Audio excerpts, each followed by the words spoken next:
Welcome everyone to Vaidya classes, and today I am going to teach you a poem and very sensitive poem about environment and about conservation of forest, trees and environmental things. The topic is trees. It is mentioned in 10th CBSC.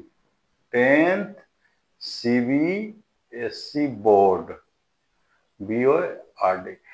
So today I will describe and discuss each and everything in very short time, and I will explain that what is the importance of this poem. Actually, the topic is very simple.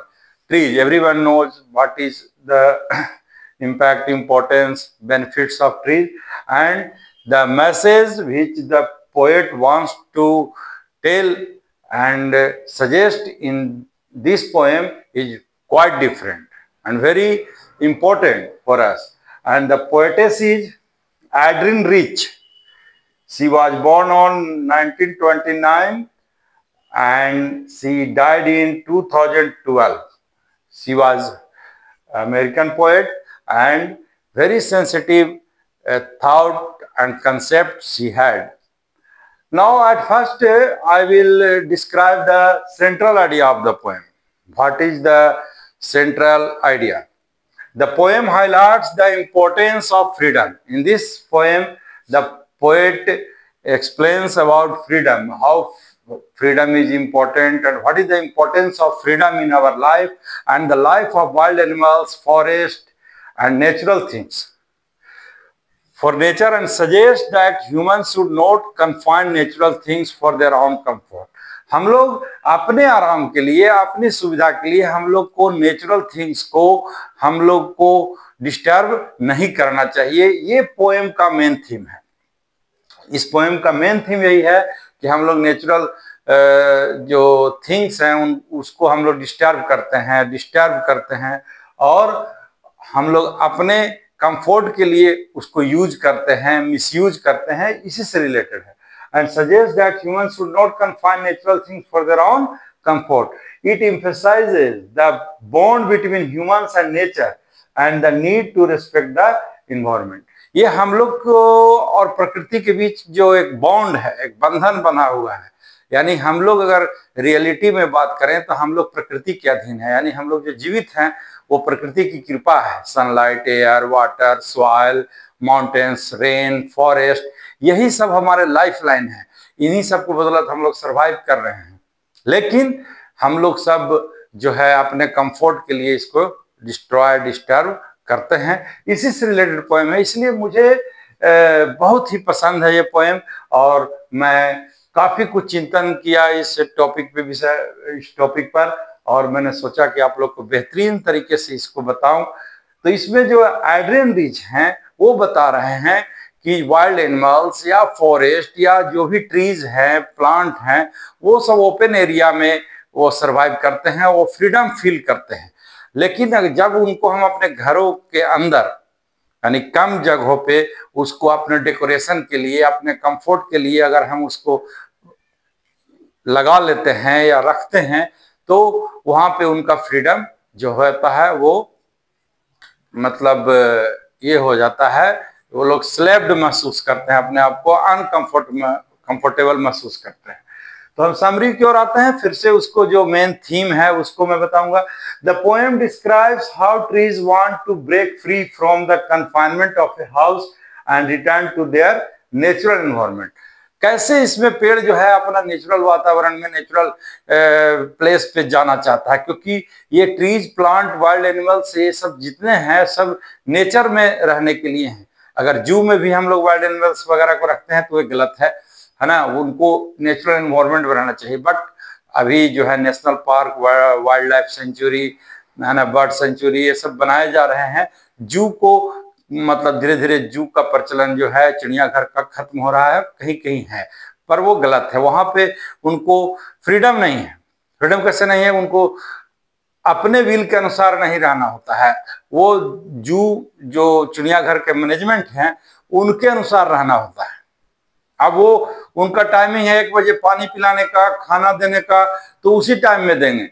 लेकिन जानवर को जब इच्छा होती है खाने पीने का तो उस समय वो बर्दाश्त कर लेते हैं, नहीं इंजॉय कर पाते हैं अपने फ्रीडम को। तो ये सारे लोग इस बात को समझते हैं, ऐसा नहीं कि मतलब नहीं समझते हैं, बट हमें क्या है, उस बॉन्ड को, जो प्रकृति और हमारे बीच जो बंधन है उसको हम लोग को समझना चाहिए और रिस्पेक्ट करना चाहिए इन्वायरमेंट को, वाइल्ड एनिमल्स को। तो हम समरी पे आते हैं, ये तो सेंट्रल आइडिया मैंने डिस्क्राइब कर दिया। अब समरी पे आते हैं। The poem describes how trees want to break free from the confinement of a house. घर के अंदर जो छोटे छोटे हम लोग गमले में पौधे लगा लेते हैं और अब खूबसूरती बढ़ाने के लिए घर के अंदर, तो यहाँ पे पोएटेस जो हैं, ये पोएट हैं एंड्रीन रिच, वो मना कर रही हैं।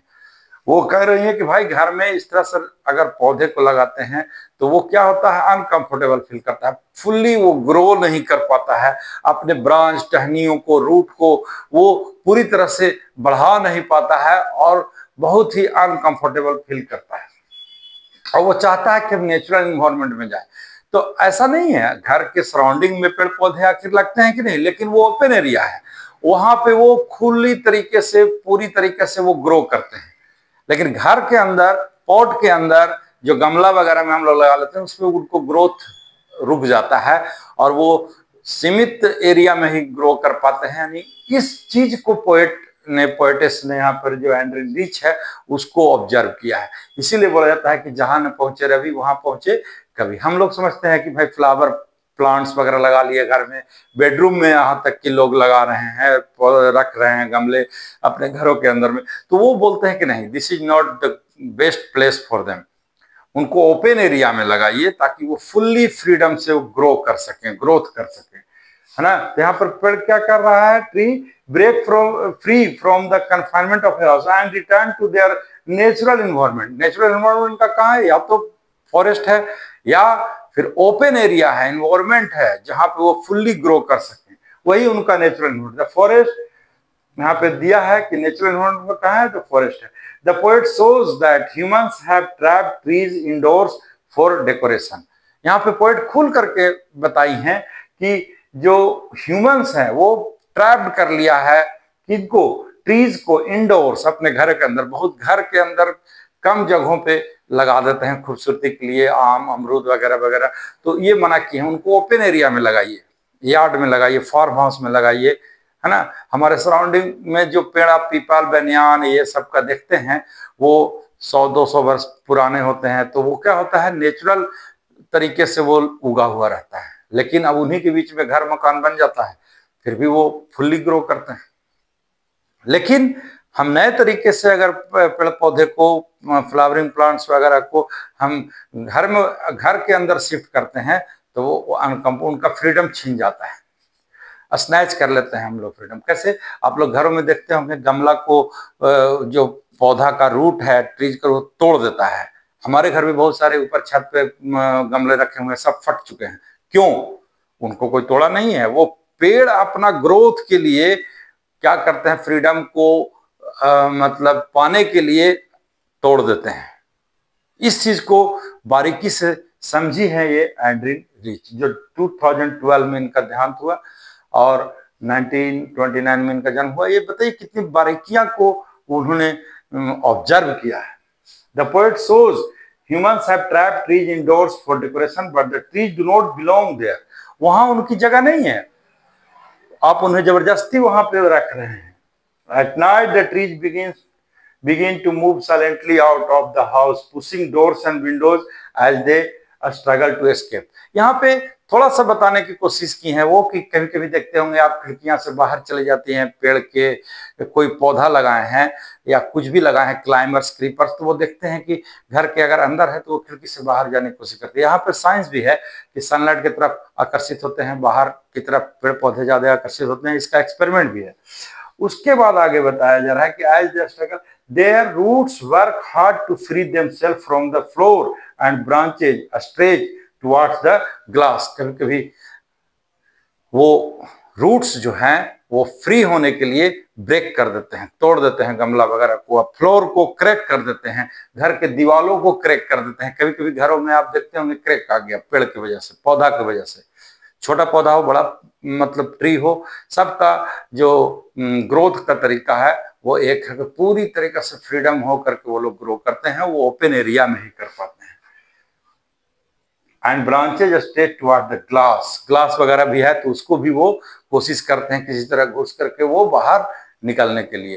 तो ये टेंडेंसी क्या है, वो लोग चाह रहे हैं कि हम लोग जंगल की तरफ जाएं, हम लोग नेचुरल एनवायरनमेंट में जाएं, हम लोग जबरदस्ती अंदर जो है वो ट्रैप्ड हैं, ऐसा वो साइकोलॉजी बता रहा है यहाँ पे पौधे लोग का, पेड़ लोग का। The poet senses this movement and feels emotional, यहाँ पे पोएट भावुक हो जाता है।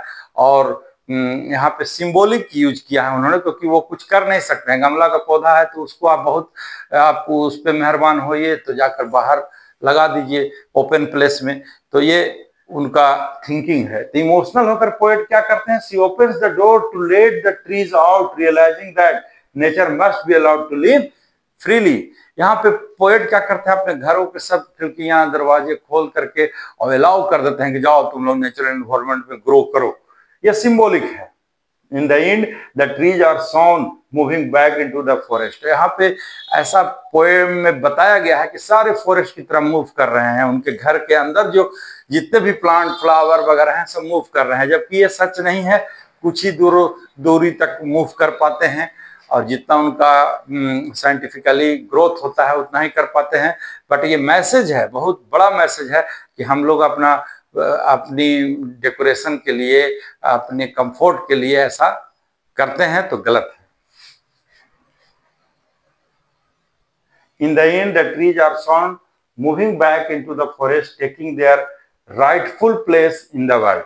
उनका राइटफुल प्लेस है उसमें, लास्ट में पोएम के एंड में जो है वो सारे पेड़ पौधे चले जाते हैं। The poets room become empty symbolizing the return of nature to its freedom and balance. At last में पोएट क्या इसमें बताती हैं कि सारे पेड़ पौधे जो है सारे जो है वो चले गए हैं जंगल की ओर, और जो कि उनका राइट प्लेस है और उनका घर बिल्कुल खाली हो गया है। ये सिंबॉलिक है। ऐसा नहीं होता कि आपको गमले जो हैं वो फॉरेस्ट में शिफ्ट हो जाएंगे या बाहर शिफ्ट हो जाएंगे, लेकिन उन्होंने सिंबॉलिक यूज किया है कि आप लोग सभी ऐसा कीजिए, सभी उनको नेचुरल जगहों पे होना चाहिए, वहां उनको मतलब रहने में मदद कीजिए, है ना। Return of nature to its freedom and balance, balance बहुत जरूरी है। नेचुरल बैलेंस जो है, इकोलॉजिकल बैलेंस बहुत जरूरी है हम लोग के लाइफ सर्वाइवल के लिए। और फिर से मैं बता रहा हूँ कि हम लोग नेचर के अधीन है, हम लोग नेचुरल सराउंडिंग में ही सर्वाइव कर पाते हैं, और यहाँ का जो एटमॉस्फेयर है, नेचुरल इन्वायरमेंट है, उसी में हम लोग का जो है वो लाइफ सस्टेन होता है। और ये बहुत ही ज्यादा इंपॉर्टेंट है, जिसका हम लोग ना सोना चांदी गोल्ड जेम्स मनी वेल्थ किसी से भी कंपैरिजन नहीं कर सकते। जो एयर है, वाटर है, सनलाइट है, सॉइल है ना, और ट्रीज हैं, ये जो बाकी और भी माउंटेन्स हैं, जितने भी नेचुरल थिंग्स हैं, वो हम लोग को सर्वाइवल में 100% योगदान देते हैं। तो हमें इन्हें सुरक्षित रखना और इनकी भावनाओं को समझना बहुत जरूरी है, रिवर्स वगैरह का। तो सेंट्रल आइडिया और समरी मैंने बता दिया, है ना। आप लोग अच्छे से समझे होंगे, नोट्स बना लीजिए। और ये जो है वो 10 CBSE में है, इससे रिलेटेड आपका पोएटिक डिवाइस वगैरह भी आएगा, तो वो आप तैयारी कर लीजिएगा। मैंने फिगर ऑफ स्पीच बता दिया है काफी दिन पहले, और इससे रिलेटेड जो भी क्वेश्चन आएगा आप इजीली वे में उसको आप एक्सप्लेन कर सकते हैं। और ये बहुत ही इंपॉर्टेंट पोएम है। Thank you very much.